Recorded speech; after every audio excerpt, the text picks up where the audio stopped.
South India shopping mall the wedding మంత్ర సరికొత్త wedding collection south India shopping mall.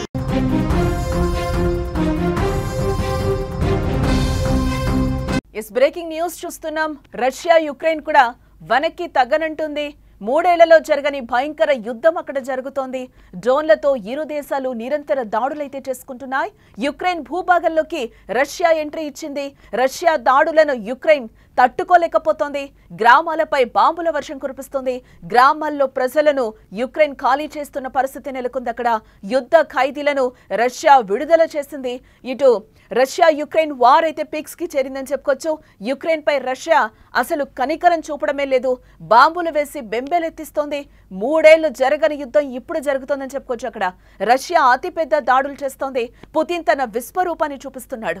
సోమవారం సాయంత్రం నుంచి రష్యా చేస్తున్న భీకర దాడులతో యుక్రెయిన్ గడగడలాడిపోతోంది. యుక్రెయిన్ లో గ్రామాలు ఖాళీ అవుతున్నాయి. ఆ దేశ రాజధానితో పాటు ఇతర జిల్లాల్లో మారుమూల ఊళ్లకు కూడా రష్యా ఆయుధాలు దూసుకొస్తూ ఉండటంతో ప్రజలు భయంతో పారిపోతున్నారు. ఈశాన్య యుక్రెయిన్ లో 7 గ్రామాలను అర్జెంటుగా ఖాళీ చేయించి సురక్షిత ప్రాంతాలకు ప్రజలను ప్రభుత్వం తరలిస్తోంది. రష్యన్ దళాలు యుక్రెయిన్ లో మరిన్ని భూభాగాలను ఆక్రమించి ముందుకు సాగుతున్నాయి. యుక్రెయిన్ ప్రాంతం డిప్రోప్రెట్వర్క్స్ లోని అంచున ఉన్నాయి. ఏ క్షణమైనా ఆ ప్రాంతంలోకి దూసుకెళ్లే అవకాశాలైతే కనిపిస్తున్నాయి. మూడేళ్లలో ఇది అతిపెద్ద చర్యగా మనం చూడొచ్చు.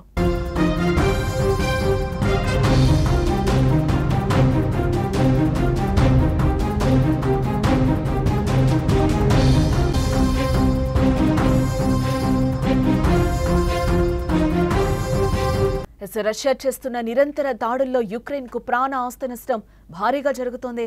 తాజాగా జరిగిన దాడిలో వందలాది మంది డ్రోన్లు మిసైల్స్ అటాక్ లో కీవ్ లో ఒకరు, దక్షిణ ఓడరేవు నగరం ఒడెస్సాలో 2 మరణించినట్లుగా సమాచారం. కనీసం 13 మంది గాయపడి ఉంటారు.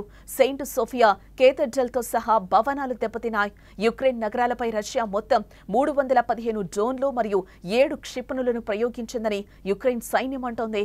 ఉక్రెయిన్ ను ఎయిర్ డిఫెండర్లు 213 డ్రోన్లు, 2 బాలిస్టిక్ క్షిపణులు మరియు 2 క్రూయిజ్ క్షిపణులను కూల్చివేసినట్లుగా యుక్రెయిన్ సైన్యం తెలిపింది.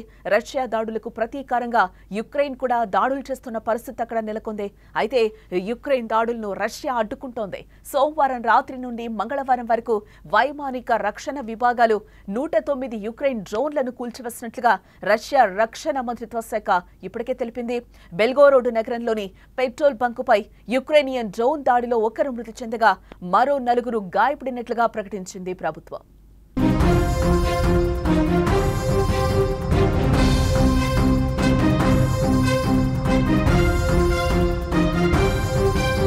ఒకవైపు భీకర యుద్ధం జరుగుతున్నా మరోవైపు యుద్ధ ఖైదీల విడుదల, యుద్ధంలో చనిపోయిన సైనికుల అప్పగింత ఒప్పందం కొనసాగుతోంది. రష్యా మానవతా దృక్పథంలో యుక్రెయిన్ యుద్ధ ఖైదీలను విడుదల చేసింది. గత వారం టర్కీలోని ఇస్తాంబుల్లో జరిగిన చర్చల సందర్భంగా కుదిరిన ఒప్పందం ప్రకారం 2 వైపుల నుంచి 1000 మందికి పైగా ఖైదీలను విడుదల చేయాలని భావించారు. ఈ నేపథ్యంలోనే మొదటి విడతగా ఖైదీ మార్పిడి జరుగుతోంది. రష్యా జైల్లో ఉన్న యుక్రెయిన్ యుద్ధ ఖైదీలను మంగళవారం విడుదల చేసింది. వారు యుక్రెయిన్ లో అడుగు పెట్టి తీవ్ర భావోద్వేగానికి గురయ్యారు. ఆయన వారిని చూసుకుని ఆలింగనం చేసుకుంటూ కన్నీరు కార్చుకున్నారు. మాతృభూమిలోకి రాగానే పునర్జన్మ వచ్చేదని భావించి జై యుక్రెయిన్ అంటూ కూడా వాళ్ళు నినాదాలు చేశారు. అక్కడ యుద్ధంలో చనిపోయిన సైనికుల మృతదేహాలను కూడా యుక్రెయిన్ కు రష్యా అప్పగించడం జరిగింది.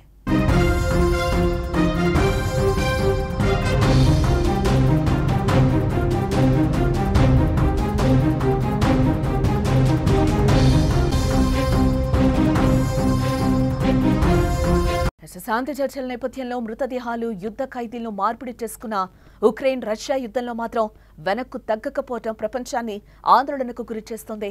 3 ఏళ్ల కిందట బలమైన రష్యా యుద్ధం ప్రారంభిస్తే యుక్రెయిన్ ఓడిపోతుందని, తొందరగా యుద్ధం ముగుస్తుందని అంతా భావించారు. కానీ అంచనాలకు మించి రష్యా దాడులను ధీటుగా ఎదుర్కొని యుక్రెయిన్ నిలబడింది. దానికి కారణం మిత్ర దేశాలు అందిస్తున్న సాయమే. ప్రత్యక్షంగా పరోక్షంగా యూరప్ దేశాలు, అమెరికాలో జెలెన్స్కీకి ఇప్పటి వరకు మద్దతుగా నిలబడ్డారు. ఇటీవల యూకే కూడా భారీగా డ్రోన్లను యుక్రెయిన్ కు అందించింది. అయితే గత కొన్ని రోజులుగా ఈ దాడులు, ప్రతిదాడులు మరింత ఉధృతమవుతున్నాయి. ఎప్పుడూ చూడనంతగా ఇరు దేశాలు భీకర దాడులు కూడా చేసుకుంటున్న పరిస్థితి కనిపిస్తోంది. శాంతి చర్చలు ప్రారంభానికి ముందు ఆపరేషన్ స్పైడర్ వెబ్ తో యుక్రెయిన్ దాడి చేయటం యుద్ధం మరో మెట్టెక్కిందని చెప్పుకోవచ్చు. ఇక్కడ మధ్యలో ట్రంప్ వచ్చి మాట్లాడినా కూడా అక్కడ పుతిన్ వినని పరిస్థితి అయితే మనకి కనిపించింది. శాంతి చర్చలకి ఒప్పుకోను, యుక్రెయిన్ ఉగ్రదాడి చేస్తుంది, దీనికి ప్రతీకారం తీర్చుకుంటానని కూడా పుతిన్ చెప్పిన పరిస్థితి కనిపిస్తుంది.